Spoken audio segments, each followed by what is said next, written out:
하나님의 말씀은 갈라디아서 3장 23절에서 25절입니다. 우리 한 목소리로 석절의 말씀 같이 합독하도록 하겠습니다. 시작.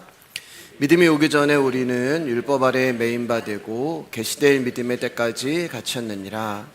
이같이 율법이 우리를 그리스도께로 인도하는 초등교사가 되어 우리로 하여금 믿음으로 말미암아 의롭다함을 얻게 하려 함이라.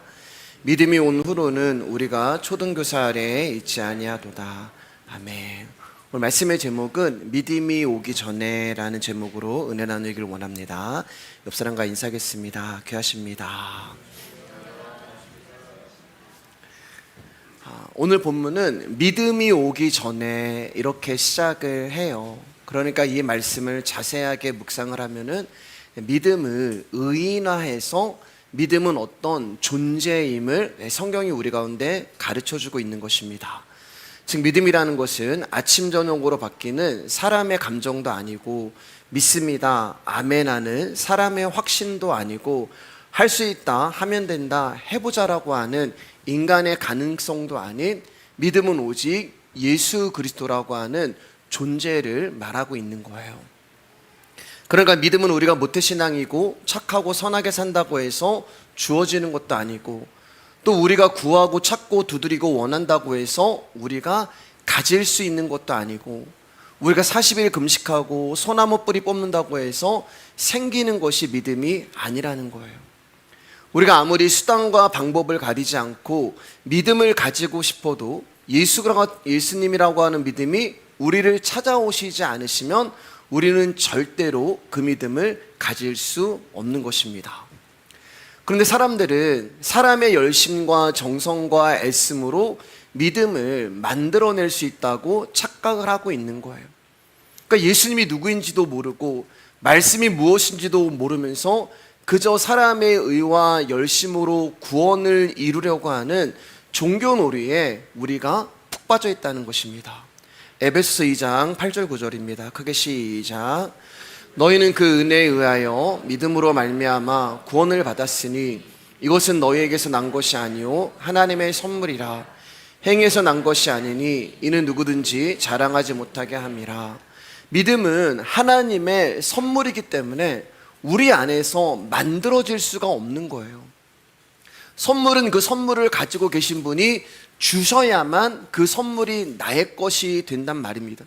그러니까 이 선물은 애초부터 나에게 없었던 거예요. 자, 그런데 하나님이 이 선물을 아무에게나 주시지 않는단 말입니다.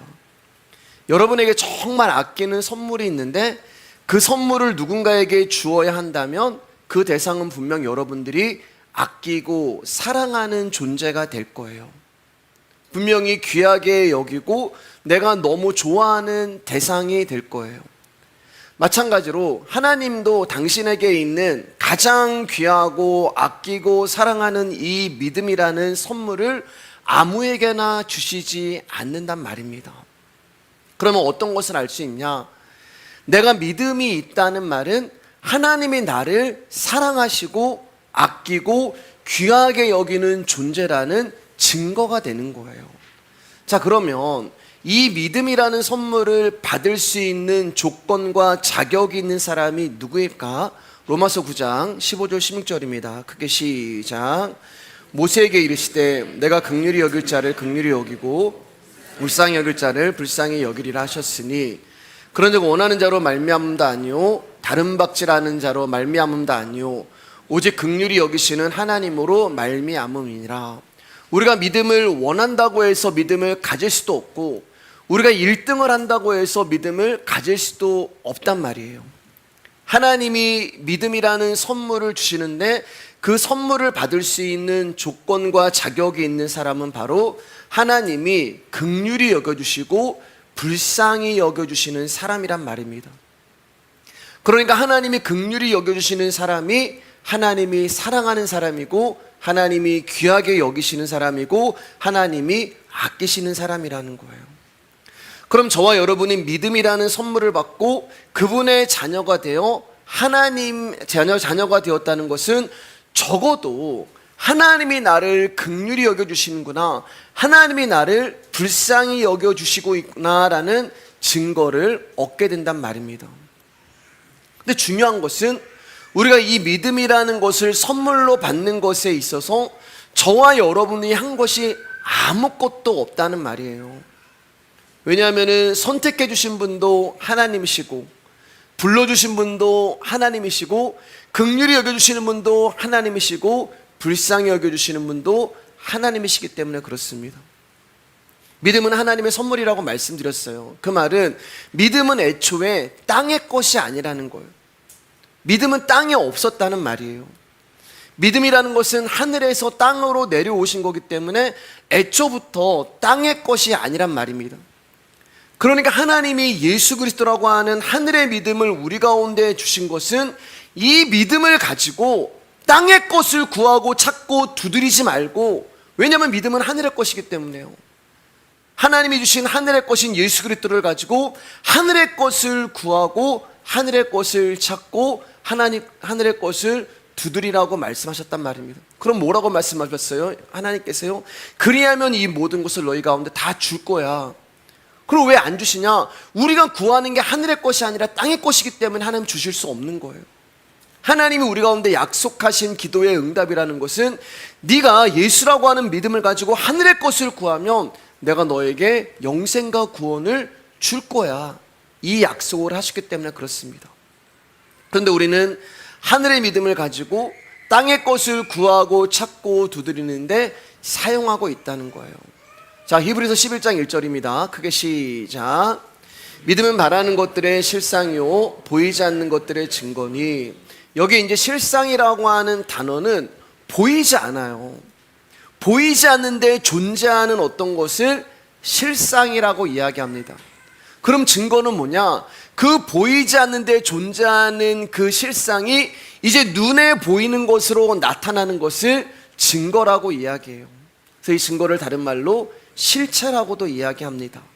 자, 그러면 보이지 않지만 존재하는 실상은 바로 말씀을 이야기하는 거예요. 여러분들 어떤 목사님이 얘기하신 것처럼 우리가 이 말씀을 가지고 야, 내가 뭘 갖고 싶어, 자동차를 갖고 싶은데 그것을 보이지 않지만 상상하면서 기도하면은 그게 눈에 보이는 증거로 나타날 거야, 아니란 말이에요. 분명히 제가 말씀드렸잖아요. 믿음은 하늘의 것이기 때문에 하늘의 것을 구하는 것이지 땅의 것을 구하는데 이 말씀을 사용하는 것이 잘못됐단 말입니다. 그런 뜻이 아니에요. 그럼 보이지 않지만 존재하는 게 뭐냐? 말씀이에요. 여러분, 지금 우리가 듣는 말씀은 보이지 않지만 분명히 살아계시단 말입니다. 말씀은 보이지 않지만 실제하고 계세요. 그런데 그 말씀이 눈에 보이는 것으로 나타날 때가 있어요. 그게 증거가 됩니다. 자, 그런데 이 실상이라고 하는 눈에 보이지 아니하는, 그렇지만 존재하는 실상이 눈에 보이는 증거로 나타날 때까지 필요한 것이 있다고 말씀드렸잖아요. 그게 뭐예요? 시간이라는 거예요. 시간. 그러니까 실상과 증거 사이에는 시간이 있습니다. 거리가 있어요. 그것을 우리의 인생이라고 이야기하고 그것을 우리의 세월이라고 이야기하는 거예요. 말씀이 바로 증거로 나타나지 아니하고 우리의 인생이라고 하는 세월을 지나서 실체로 증거로 나타난단 말입니다. 그래서 하나님의 아브라함 가운데 보이지 아니하는 그러나 존재하는 아들을 주시겠다고 말씀하셨잖아요. 언제요? 75살에요. 하나님의 아브라함 가운데 아브라함이 75살에 나타나서 아브라함아, 내가 너에게 아들 줄 거야. 근데 그 아들은 보이지 않아요. 그런데 보이지 않지만 그 아들은 존재한단 말입니다. 그러니까 우리 눈에 보이지 않지만 하나님은 존재하는 그 아들을 아브라함 가운데 75살에 집어넣어 주신 거예요. 그리고 75살에 받았던 그 아들이라는 실상이 눈에 보이는 증거가 나타난 그 나이가 100살이란 말입니다. 그래서 세월과 인생이 그 가운데 있다는 말이에요. 하나님 먼저 말씀이라는 것을 우리 가운데 주세요. 약속이라는 것을 주세요. 그리고 25년이라는 세월이 지나서 그 말씀이 눈에 보이는 증거로 나타나게 한단 말입니다. 그러니까 25년 전에 아브라함 안에는 보이지 않지만 분명히 존재하는 이삭이라는 실체가 있었어요. 그렇기 때문에 엄밀히 말하면 아브라함이 100세의 아들을 낳았어? 아니요. 이미 75년 전에 그의 안에 아들이 있었단 말입니다. 그걸 뭐라고 얘기해요? 믿음이라고 얘기하는 거예요. 믿음이. 자, 그러면 이 믿음이 어떻게 아브라함 가운데 우리 가운데 주어지냐? 하나님이 약속하셨잖아요. 내가 너에게 아들 줄 거야. 이게 뭐예요? 하나님의 가라사대 약속 언약 말씀이란 말입니다. 하나님은 그 아들을 말씀으로 주셨어요. 그러니까 내 안에 임하신 하나님의 말씀을 믿음이라고 이야기하는 거예요. 그런데 우리가 덮어놓고 말씀이 뭔지도 모르는데 어떻게 믿음 있다고 얘기할 수가 있냐는 말이에요. 그래서 저와 여러분의 인생은, 저와 여러분의 평생은 우리는 믿음으로 살아. 이 의미는 뭐냐? 나는 말씀으로 살아. 이 뜻이 되는 거예요. 그러니까 내가 인생을 살아가는 것, 내가 세월을 살아가는 것, 내 삶을 살아가는 것은 내가 뭘 하는 것 같지만 아니요, 내 안에 있는 믿음이 나를 살아가게 하시는 거예요. 나의 발걸음을 인도해 가시는 거예요. 그가 나의 모든 삶을 주장하시는 거예요. 그 말씀이 인생이라고 하는 세월 동안 아브라함을 아브라함으로 만들어 가시는 것이고, 우리는 전부 나라는 존재로 시작하거든요. 나 잘났어로 시작해요. 내가 왕이야. 나만 잘 되면 돼. 그게 아브라함이란 말이에요. 근데 그러한 나를 인생이라는 시간과 세월 동안 하나님이 다루시고 부수시고 죽이시면서 나의 힘으로 사는 게 아니구나 라고 하는 아브라함으로 만드세요. 사레를 사라로 만드시고 야곱을 이스라엘로 만드시고 광야에 외치는 자를 소리로 만들어 가시고, 이게 우리 인생 가운데 하나님이 하시는 일이에요. 내 눈에는 지금 보여지는 나의 모습은 믿음도 없고 자식도 없고 늙은 할아버지고 아버지를 속이는 사기꾼이고 형을 속이고 심지어 하나님까지 이겨먹으려고 하는 씨름하는 사람이고 거짓말쟁이고, 나의 모습은 지금 구덩이에 갇혀있고 나의 삶은 노예에 갇혀있고 나는 점점 사람으로부터 잊혀져 가고, 그게 내 눈에 보이는 증거인데 하나님은 그 안에서 끊임없이 믿음이라는 눈에 보이지 않은 실상 가지고 우리를 다루어 가시는데 어떻게 해요? 하나님의 사람으로 우리를 만들어 가시는 거예요. 이스라엘이라는 나라로 만들어 가시고 아브라함이라는 나라를 만들어 가고 계시고 사라라는 나라로 만들어 가고 계시는 것입니다. 근데 사람들 눈에는 저 할아버지, 저 사기꾼, 저 거짓말쟁이, 저 노예, 저 구덩이에 갇힌 자, 그게 사람들에게는 증거로 보이는 것. 그러나 우리는 눈에 보이지 않는 믿음이 내 안에서 일하는 그 실상을 보게 된단 말입니다. 아브라함은 지금 눈에 보이고 손에 잡히는 아들이라는 실체를 느끼길 원해요. 이게 우리의 조급함이에요. 그럼 우리는 믿음이 없는 자예요, 여러분. 우리는 하나님이 말씀하셨으면 75살에 말씀하셨으면 10달 채웠으면 76살에 아기 줘야지. 이게 안 되니까 이스마엘을 자기 마음대로 탄생시키는 자들이란 말입니다. 그 뭐 아브라함이 무슨 믿음의 조상이에요? 하나님이 하시는 일을 막아서는 자예요. 베드로나 아브라함이나 성경에 있는 인물들이나. 그렇기 때문에 우리는 성경에 있는 누구를 닮아가자. 아니요. 그 모습이 나의 모습이라는 것을 알려주시는 거예요. 아브라함은 지금 눈에 보이고 손에 잡히는 아들이라는 실체를 느끼길 원하지만 하나님은 이미 아들이라는 실체가 아닌 약속이라는 실상을 그의 안에 주신 거예요. 왜냐하면 눈에 보이는 증거가 약속이 아니라 눈에 보이지 아니하는 그 말씀이 진짜 아들이기 때문에 그렇습니다.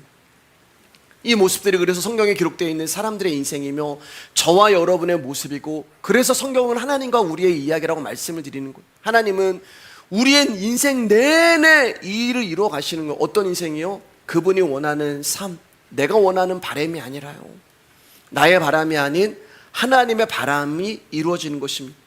하나님의 가족을 만들고 하나님의 집을 짓고 하나님 나라를 완성하고, 그게 믿음이 오셔서 우리 안에서 하시는 일이에요. 그래서 뭐라고 말씀하고 계세요? 믿음이 바라는 것들이라고 얘기하잖아요. 여러분 말씀 잘 보셔야 돼요. 이 말씀은 믿음은 바라는 것, 그러니까 믿음이 바라는 거예요.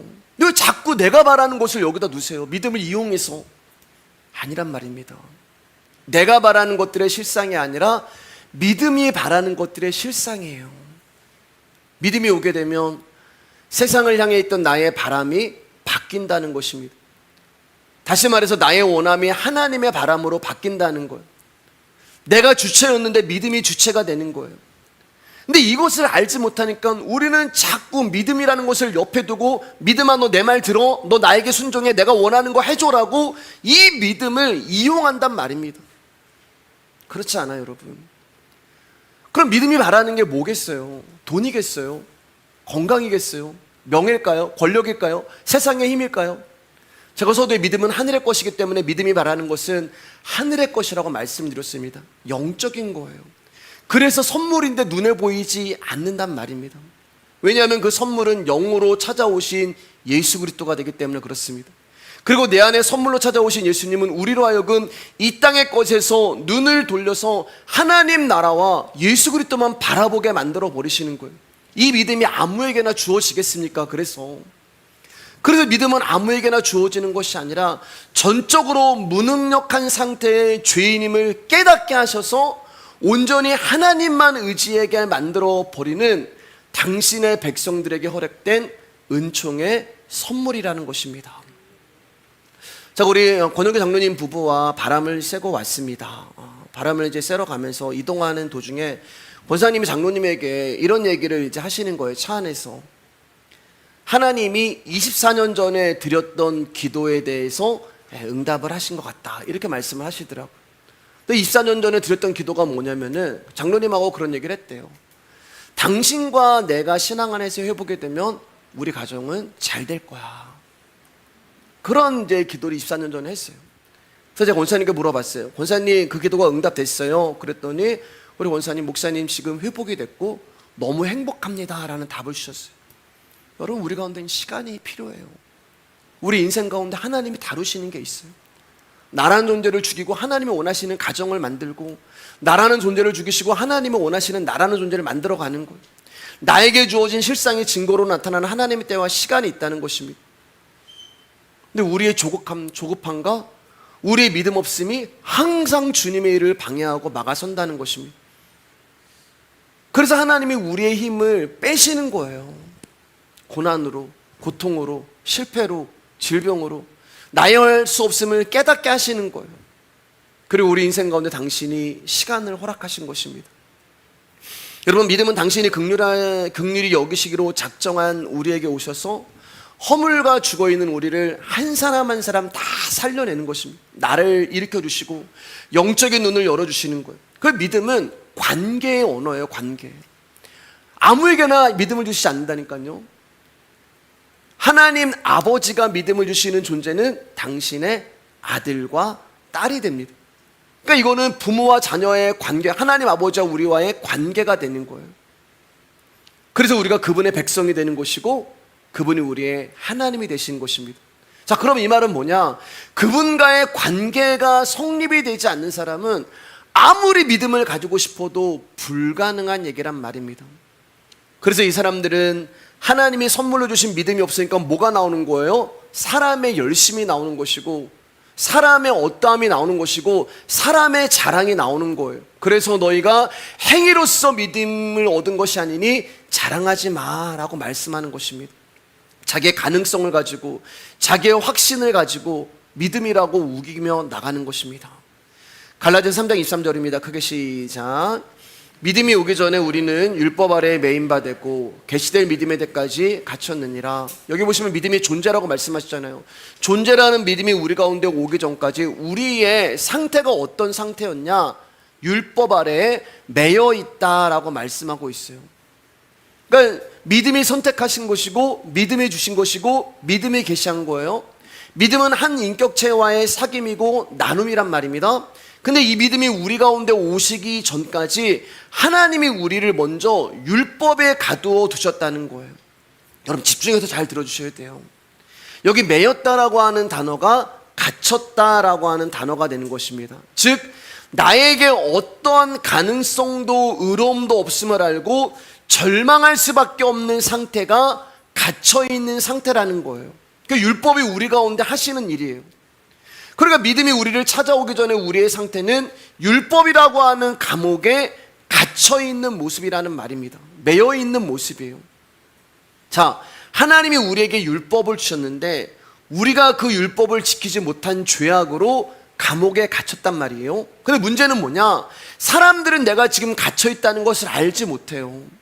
내가 율법을 지켜서 갇혀있다는 것을 모릅니다.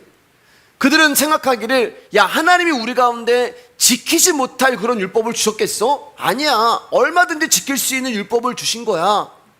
그래서 율법을 지킴으로 스스로 구원을 이루려고 생각을 했던 거예요. 그게 갇혀있는 상태예요. 즉 여전히 옛사람이 나의 주인이 되고 겉사람이 나를 주장하고 옛 습관과 옛 자아에 젖어서 나의 본성으로 살아가려고 노력을 하고 있다는 말입니다. 그게 율법에 갇혀있는 상태예요. 그 대표적인 사람이 누구냐? 갈라디아서를 기록한 사도 바울이란 말입니다. 바울이 지금 고백하는 거야. 내가 율법에 갇혔어. 야, 나 믿음이 오기 전에 내 상태가 어떤 상태였는지 알아? 나는 율법에 갇혀있는 상태였어. 바울이 예수님을 만나기 전 오늘 본문의 언어로 믿음이 나를 찾아오기 전까지 바울은 어떤 상태였어요? 율법의 의로서는 흠이 없는 상태, 율법을 완전히 지켰다고 자신했던 사람이 바울이었단 말입니다. 바울이 이렇게 스스로를 자신했던 이유는 그가 율법주의자였기 때문에 그래요. 율법주의자들은 성경을 연구하고 공부하며 가르치는 사람이었습니다. 즉 말씀을 누구보다 잘하는 사람들이었어요. 그런 그들이 하나님의 율법에 자기의 생각을 보태고 빼고 덮어버리는 창세기에 나오는 마귀와 같은 짓을 한 거예요. 다시 말해서 그들은 율법을 가리키는 선생으로서 율법을 수정하고 타협을 한 거예요. 어떻게 해요? 나에게 유리한 쪽으로. 그러니까 예를 들어서 율법에 야, 안식일날 이거 들으면 안 돼, 이렇게 써있단 말이에요. 근데 이 율법주의자가 바울이 들었어요. 그럼 어떻게 하는 거예요? 수정을 하는 거예요. 율법에 볼펜을 들어도 된다. 그러니까 얼마든지 율법주의자들은 자기에게 맞게 율법을 수정했기 때문에 율법의 의로서는 흠이 없는 자가 되는 거예요. 율법을 나는 완벽하게 지켰어. 왜? 내가 하는 게 그냥 율법인 거야. 수정하고 빼버리고 더하면 되는 거예요. 한마디로 거짓 율법 지킴을 행하면서 말하기는 나는 율법의 한 획도 한 점도 흠도 없이 완벽하게 지켰다고 말하는 것입니다. 자, 이런 바울을 이제 믿음이 찾아오는 거예요. 그리고 믿음이 찾아와서 말씀해 줍니다. 야고보서 2장 10절입니다. 시작. 누구든지 온 율법을 지키다가 그 하나를 범하면 모두 범한 자가 되나니. 믿음이 찾아오기 전까지 바울은 나는 율법을 온전히 지키는 자라고 생각을 했어요. 어떤 상태에 있는지 몰랐어요. 그런데 믿음이 바울을 찾아오셔서 야, 너 어떤 상태인지 내가 보여줄게 라면서 야고보서를 쫙 펴는 거예요. 너 100가지 율법 중에 하나만 어겨도 너는 죽음이야. 너 모든 율법을 지켰다고 하는데 한 가지만 네가 어겨도 너는 율법을 범한 자가 되는 거야. 그러니까 바울이 그동안 자기가 거짓 율법 지켰던 것이 하나님의 말씀 앞에서 다 드러나는 거예요. 나는 율법을 지키지 못한 사람이구나. 나는 그래서 저주받은 자고 나는 율법에 매여 있는 자구나. 다시 말해서 이 세상에 어떤 사람도 율법을 지켜서 살 수 없다는 것을 바울이 깨닫게 된 거예요. 이 세상에 어떤 사람도 성경의 말씀을 지킬 수 없는 존재라는 것을 깨닫게 된 거예요. 그러므로 이 땅에 있는 모든 사람은 이미 허물과 죄로 인하여 저주받은 자들이라는 것을 바울이 깨닫게 된 거예요. 이게 율법에 갇혀있는 사람들의 실상이란 말입니다. 믿음이 바울을 찾아오셔서 거기서 끝나는 게 아니에요, 여러분. 거기서 끝나면 우린 다 지옥 가겠죠. 심판받겠죠. 믿음이 바울을 찾아오셔서 너 이런 자야. 먼저 우리의 옷을 벗겨버립니다. 그러고 나서 당신의 십자가의 복음을 바울에게 알려주시는 것. 그제서야 율법의 의로 흠이 없는 모습으로 살려고 했던 나의 모습이 얼마나 저주받은 모습이라는 것을 알게 된 거예요. 믿음이 바울을 찾아오셔서 하나님의 율법은 1.1획도 변하지 않고 완전하고 완벽하게 지켜야만 구원을 얻는다는 사실을 알려준 거예요. 그제서야 바울은 이 세상 그 어느 누구도 율법을 완전하고 완벽하게 지킬 수 없다는 것을 깨닫게 되는 것입니다. 아, 하나님이 우리에게 율법을 주신 이유는 이 율법을 지키라고 주신 것이 아니라 나는 율법을 지키지 못하기 때문에 죄인 되었구나. 선악과 따먹지 말라고 하는 그 율법을 내가 지키지 못했기 때문에 죄인 되었구나. 그것을 알라고 율법을 주신 것이구나 라는 것을 바울이 알게 됐단 말입니다. 그것을 깨닫게 되자 그 자리로 믿음이 찾아오시는 거예요. 나는 아니구나. 나는 할 수 없구나. 나는 불능이고 나는 안 되는구나. 그래서 누군가가 나를 이 사망의 몸에서 건져내셔야 하는구나. 나는 공고한 사람이로다. 누가 이 사망의 몸에서 나를 건져내랴. 바울로서는 안 되는 거예요, 여러분. 여러분, 그 시편 말씀을 보면은 다윗이 밧세바와 우리아의 그 죄를 가지고 기도를 하는데, 회개를 하는데, 회개를 할수록 더 수렁으로 빠지는 거예요. 깊은 수렁으로, 깊은 웅덩이로. 하나님 앞에 회개를 하면 뭔가 자유해야 되는데 점점 내 자신이 드러나기 시작하니까 나는 썩 괜찮은 사람이 아니고 깊은 수렁으로, 깊은 웅덩이로 빠지는 거예요. 그때 다윗이 거기 소리 지르며 나 좀 구해주세요, 나 좀 살려주세요, 이 깊은 웅덩이에서 나를 좀 건져주세요. 그때 어떤 사람이 시편 말씀 보면 다윗을 찾아옵니다. 그래서 뭐라고 얘기하면은 이 율법에 기록한 모든 것을 내가 다 지켜 행했어. 예수님밖에 없어요. 그 시편에 예수님이 숨어 계셨다가 다윗이 그 율법을 지키지 못한 죄로 인한 그 수렁에 빠졌을 때 그를 찾아오셔서 내가 이 율법을 다 지켰어, 예수님이란 말입니다. 그 예수님이 다윗을 건져내신 거예요. 야, 나는 아니구나, 나는 안 되는구나, 나는 불능이구나, 나는 정말 할 수 없구나, 누군가가 와서 나를 이 깊은 수렁에서 건져 주셔야만 하는구나, 나는 회복이 필요하고, 나는 도움이 필요하고, 나는 용서가 필요하고, 나는 사랑이 필요하고, 나는 구원이 필요하는데 그 누군가가 와서 나에게 이것을 주어야 하는구나. 그것을 알게 될 때 그 누군가 되시는 믿음이 오기 전에 믿음이 찾아오시는 거예요. 그래서 그를 건져내시는 거예요. 그때 바울이 믿음을 바라보고 믿음을 붙들게 되는 것입니다. 그래서 갈라디아 3장 23절 말씀 가운데 계시될 믿음의 때까지 때가 있다는 거예요, 여러분. 자, 24절 읽어보겠습니다. 시작. 이같이 율법이 우리를 그리스도께로 인도하는 초등교사가 되어 우리로 하여금 믿음으로 말미암아 의롭다함을 얻게 하려 함이라. 여기 파이다고곤이라고 하는 이 초등교사라고 하는 말은 옛날 성경은 이제 몽학선생이라고 얘기하는데요, 이 몽학선생이라고 하는 단어는 철학에서 나왔습니다. 그러니까 바울이 철학에 굉장히 심취했던 사람이었어요, 그때 당시에 그 문화가.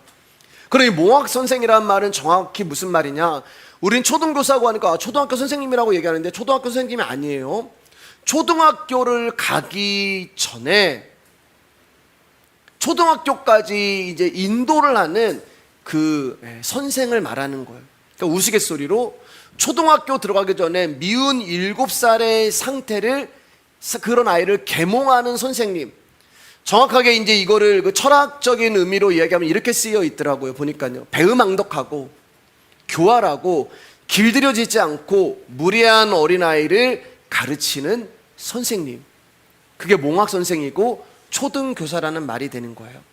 자, 그러면은 그 의미를 여기다 가지고 와서 이 말씀을 해석해 버리면 어떤 뜻이 되냐, 성경이 율법을 초등교사라고 표현하는 이유는 뭐냐, 그것은 율법을 지킨다고 자신하는 저와 여러분들이 미운 7살이란 말이에요. 미운 7살. 뭐가 이뻐요, 여러분? 말도 지지리도 안 듣고 미운 짓만 골라서 하고 철딱서니가 없는 어린아이 같은 자들, 그게 저와 여러분의 모습이라는 거예요. 근데 문제는 몰라요. 스스로 믿음이 있다고 생각하고 스스로 아니라고 생각을 해요. 내가 누구인지 모르는 거예요. 자신이 어떤 존재인가를 모르는 거예요. 그래서 율법이 찾아온 거예요. 야, 너 썩 괜찮다고 하는데 네 모습이 이런 모습이야. 어떤 모습이에요? 7살인데 아빠 구두 신고 나 어른이야. 그런 모습이라는 것을 율법이 초등교사가 되어서 이 아이에게, 저와 여러분에게 알려주시고 깨닫게 해주시는 거란 말입니다. 이렇게 어리석고 무지한 우리에게 하나님이 율법이라는 몽학선생을 보내셔서 우리가 죄 가운데 있고 선을 행할 수도 없고 자신의 행함으로 하나님을 기쁘게 할 수도 없고 율법을 지켜 의롭게 될 수도 없고 어리석음과 무능함을 보게 하시는 거예요.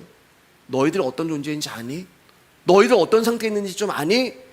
그것 좀 깨달으라고 우리 가운데 회초리로 주신 것이 바로 율법이라고 하는 초등교사가 된단 말입니다. 근데 24절을 보면은 이 초등교사가 우리를 인도해가는 목적지가 있어요. 끝이 있단 말입니다. 어디에요? 우리를 그리스도께로 인도한다. 그러니까 율법의 목적은 예수님 앞에 우리를 끌고 가시는 거예요. 왜요? 우리는 안 되는구나. 근데 이것을 되게 해줄 수 있는 분이 있는데 그걸 끌고, 야, 너 안 되지? 예수님은 돼. 너 안 되지? 예수님은 가능해. 네 힘으로 안 돼. 내 예수님은 하실 수 있어. 그것을 율법이 하신단 말입니다. 그러니까 율법이 하는 일은 믿음으로 말미암아 의롭다함을 얻게 하시는 것이고, 로마서의 주제잖아요. 오직 의인은 예수 그리스도로 말미암아 산다고 말씀하시고 하박국서의 주제잖아요. 그것을 지금 율법이 우리 가운데 찾아오셔서 한단 말입니다. 그래서 믿음이 온 후로는 더 이상 초등교사가 필요가 없는 거예요. 그래서 25절 말씀 가운데 이렇게 얘기하는 거예요. 시작. 믿음이 온 후로는 우리가 초등교사 아래에 있지 아니하도다. 복음을 알게 되면, 내가 어떤 존재인가를 말씀을 통해서 깨닫게 하시면, 아, 내가 이런 존재였구나. 내가 초등교사 아래에 있었던 그런 어리석고 말 지지리도 안 되는 그런 존재였구나. 근데 믿음이 옴으로 말미암아 내가 이런 존재였어요. 조금 더 성숙해지는 거예요. 그래서 제가 지난 시간에 말씀드렸는지 수요일 때 말씀드린지 잘 모르겠지만, 예수 그리스도의 십자가를 알아갈수록 여러분 우리는 조금씩 성숙해지는, 조금 더 어른스러워지는 거예요.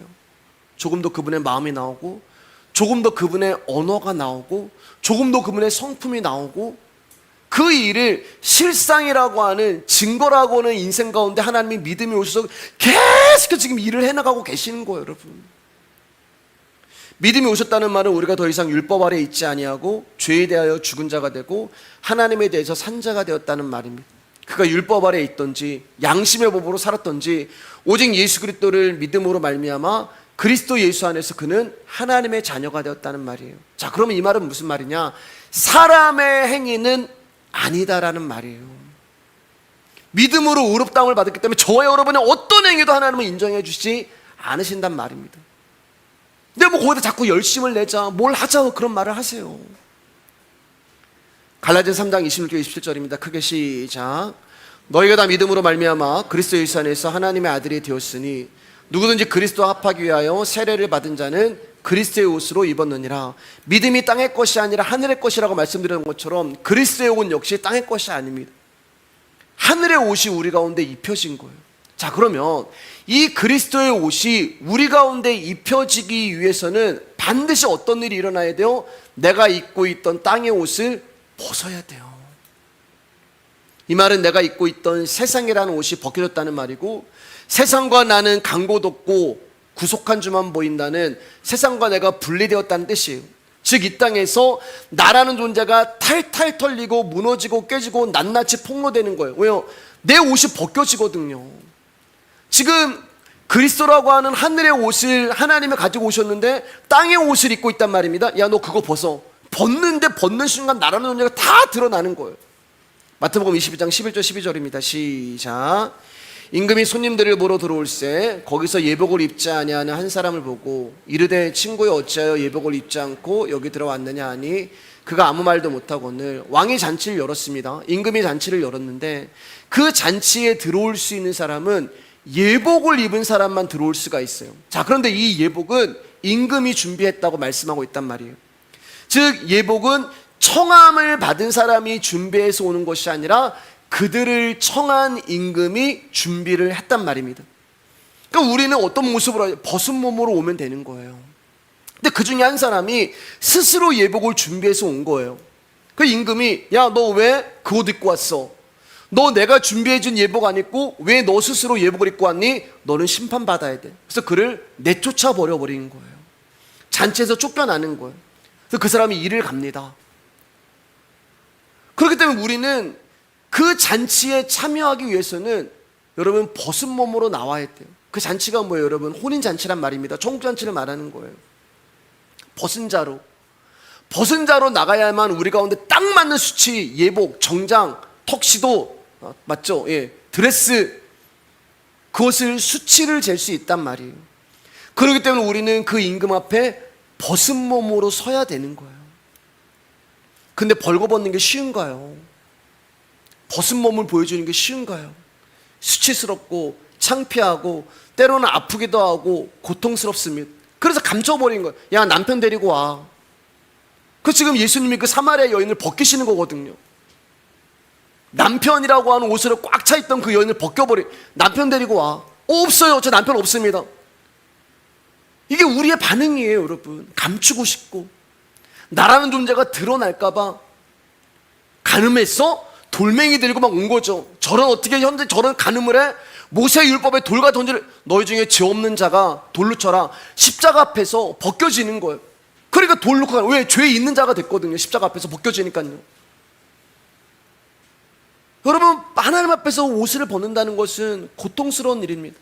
창피한 일이에요. 수치스러워요. 아파요. 그래서 우리는 이 수치함과 창피와 모멸감과 아픔을 감추고 피하기 위해서 더 옷을 껴입는다고 말씀드렸잖아요. 더 옷을 껴입어요.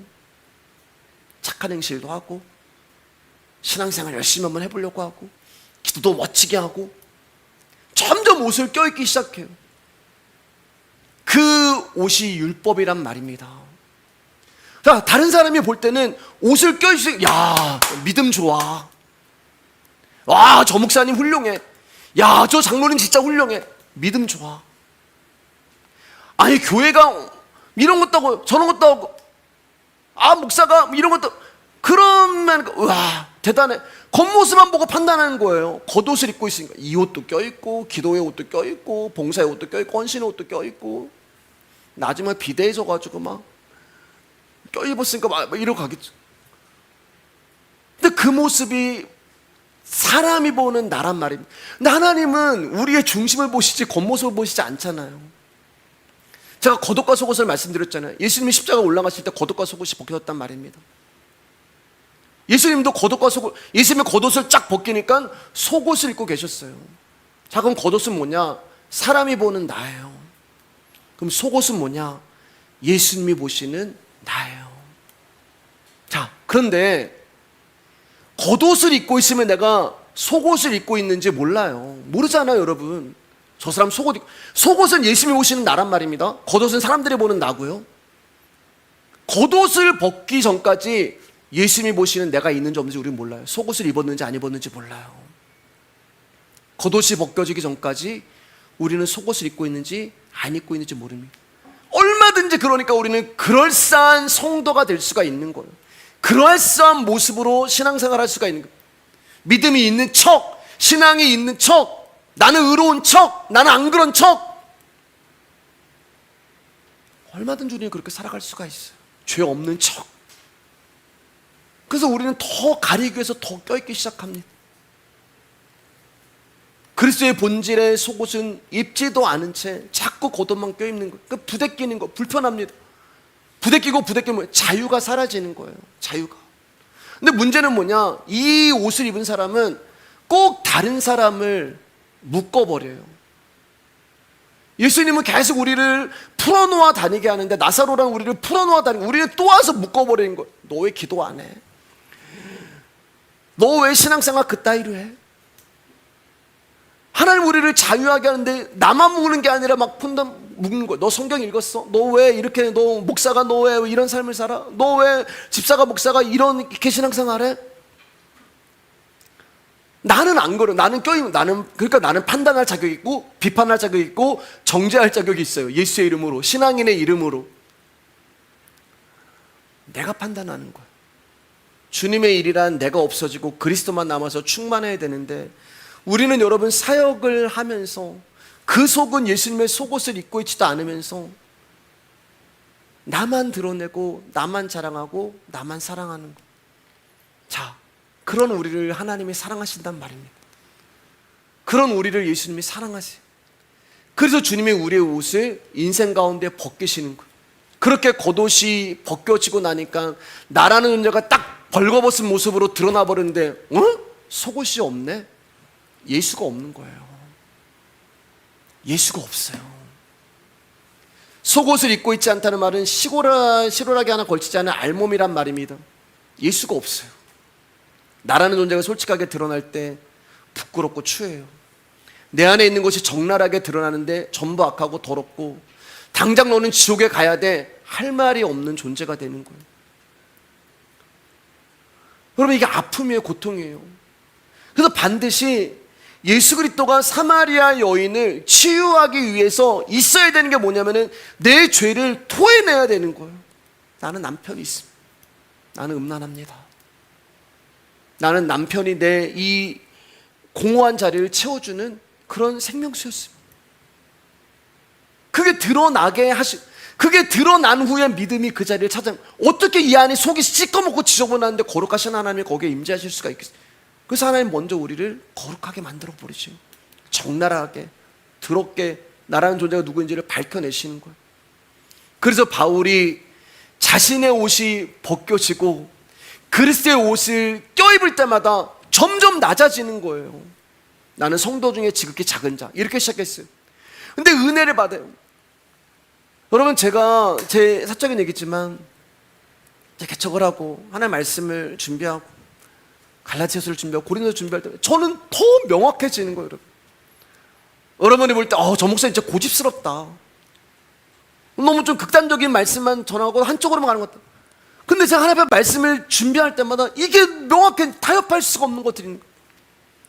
바울이 그리스도의 옷을 껴입을 때마다 그 성령님이 바울을 찾아와서 당신의 말씀을 계시해 주시고 그에게 은혜를 부어주실 때마다 바울은요 점점 낮아지더라고요. 성도의 작은 자 점점 옷을 껴입을 때마다 그리스도의 옷을 껴입을 때마다 그리스도의 옷을 입을 때마다 마지막에는 죄인 중에 왕, 그 자리까지 가는 거예요. 어떤 분들은 우리가 그리스도의 옷을 입었기 때문에 성화가 되어서 거룩해지고 깨끗해져서 하나님 나라 간다고 하는데, 여러분 저는 좀 다릅니다. 제 생각은 달라요. 우리가 그리스도의 옷을 입어서 뭐 그쪽은 이제 그렇게 무슨 말씀인지는 알아요. 근데 제가 하나님 앞에 여러분과 나누고 싶은 것은, 그리스도의 옷이 우리 가운데 입혀진다는 것은 내가 용서받지 못할 죄인이라는 것이 더 드러나고 더 확증되는 것밖에 없어요. 하나님이 가죽옷을 입고 나를 찾아, 아담아 어디 있니? 아담아 어디 있니? 찾아오시는 거예요. 죄 지은 우리를. 그 하나님 나를 옷을 입혀주실 때마다 어떤 순간 나는 부끄러워가지고 숨어있는 상태예요. 하나님이 그리스도 옷을 입혀줬기 때문에 나는 거룩하고 성화됐어, 이게 아니라 그분이 옷을 입혀주는 그 순간 나는 부끄럽고 정말 하나님 얼굴을 볼 수가 없고, 그분이 가죽 옷을 들고 나를 찾아오실 때마다 여러분 그 은혜 앞에서 하나님 나 또 이렇게 죄졌고, 나 또 말씀대로 살지 못했고, 나 또 하나님 정말 없는 사람처럼 살았고, 근데 그분이 와가지고 옷을 입혀주는 거, 할 말 없는 죄인만 남는, 무슨 할 말이 있어요 여러분? 우리가 무슨 신앙이 어쩌고저쩌고 무슨 할 말이 있어요?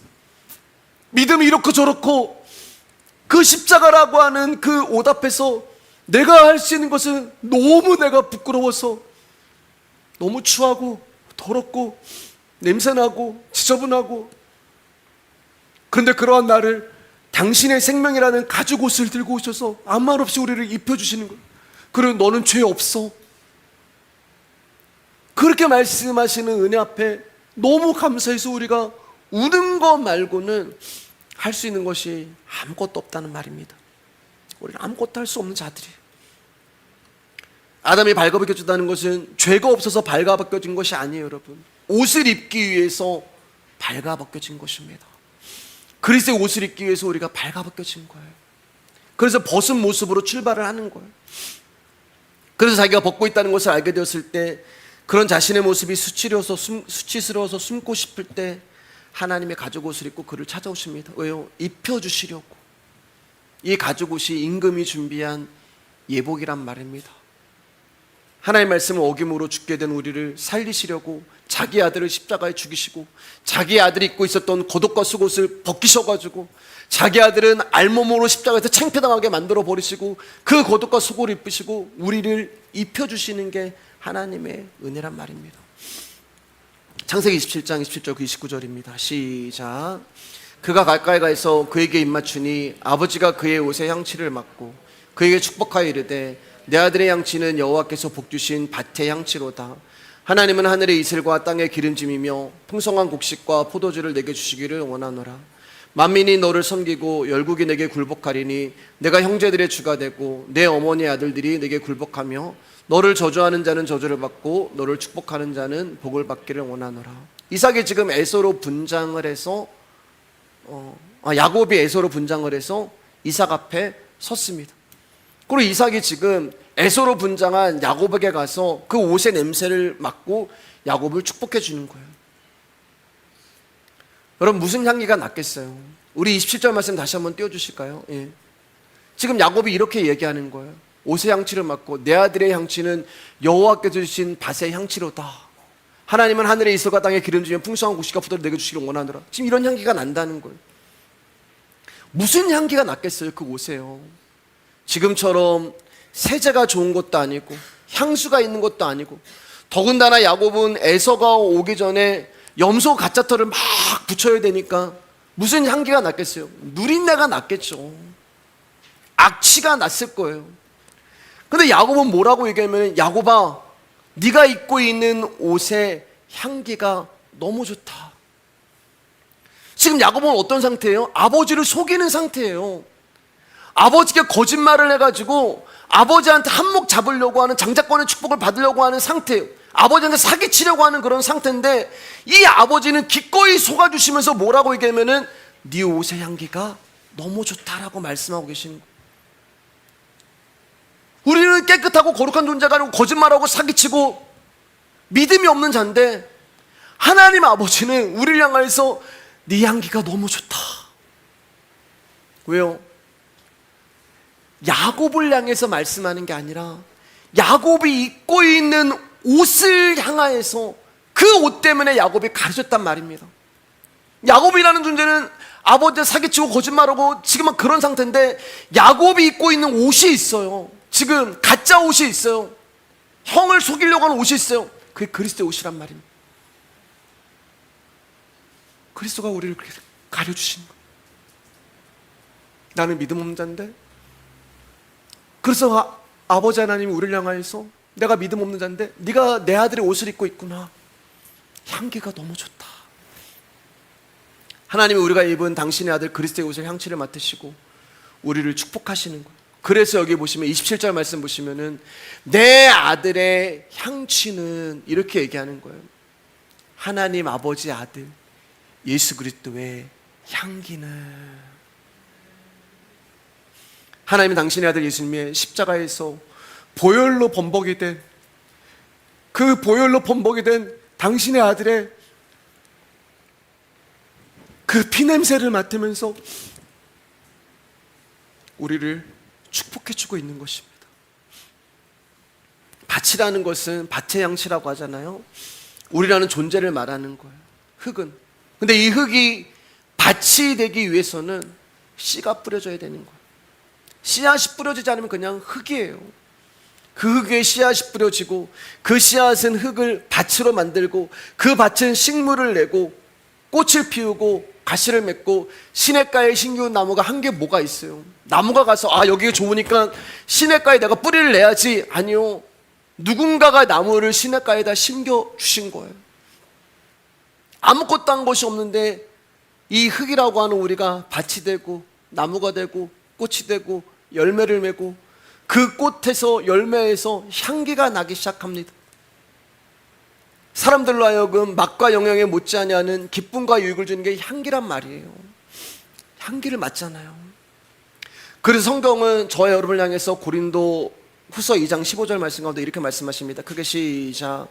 우리는 구원받는 자들에게나 망하는 자들에게나 하나님 앞에서 그리스도의 향기니. 여러분 보세요. 우리한테 향기를 내라, 그런 말씀 하지 않으시잖아요. 너희는 소금처럼 살아라, 너희는 빛이 되라, 그렇게 말씀하지 않으세요. 이미 너희는 향기야. 너희는 그리스도의 향기야. 나는 한 게 없는데요, 내가 입은 그리스도의 옷 때문에 우리는 이미 하나님의 향기가 되었습니다. 율법을 지켜서 하나님의 자녀답게 살자, 향기가 나는 게 아니에요. 교회가 하나님의 일을 열심히 해서 하나님의 영광을 돌리자, 그래서 향기가 나는 게 아니에요. 우리가 일을 하거나 노력을 한다고 해서 향기가 나는 것이 아니라, 예수님 존재 자체가 향기이기 때문에 그 예수 그리스도를 입고 있으면 우리는 향기가 나는 것입니다. 그렇기 때문에 우리의 일이 아니에요. 우리는 죄악이라는 땀냄새와 욕망과 욕심이라는 악취로 쩔어있는 자들인데, 그분이 나에게 오심으로 말미암아 향기를 바라는 자가 됐습니다. 그렇기 때문에 그리스도의 옷이 입혀진다는 것은 나의 일이 아니라 하나님의 일이고, 땅의 일이 아니라 하늘의 일입니다. 팥죽 때문도 아니고 맹세 때문도 아니고 별미 때문도 아니고 염소 때문도 아니고, 오직 약속하신 그 언약 때문에 이루어진 거예요. 말씀 마치겠습니다. 여러분, 그리스도 안에 있고 믿음 안에 있는 성도라고 해서 세상과 다른 수준의 인격이 요구되는 거 아니에요.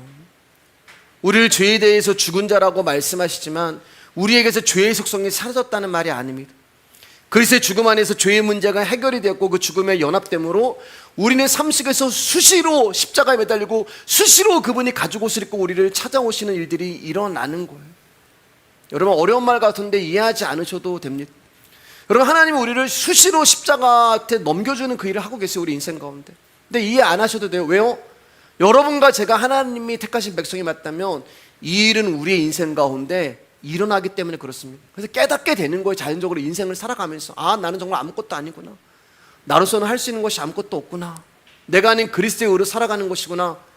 그러면서 우리가 할 수 있는 것은 찬송밖에 없는 것입니다. 그렇기 때문에 여러분, 그냥 사시면 돼요. 그냥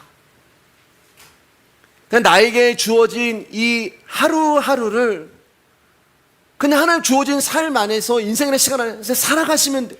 예수도 잘 믿으려고 할 필요도 더 잘 믿을 수도 없어요. 나를 하나님 앞에 당당하게 세우려고 다듬고 깎고 그럴 필요도 없어요.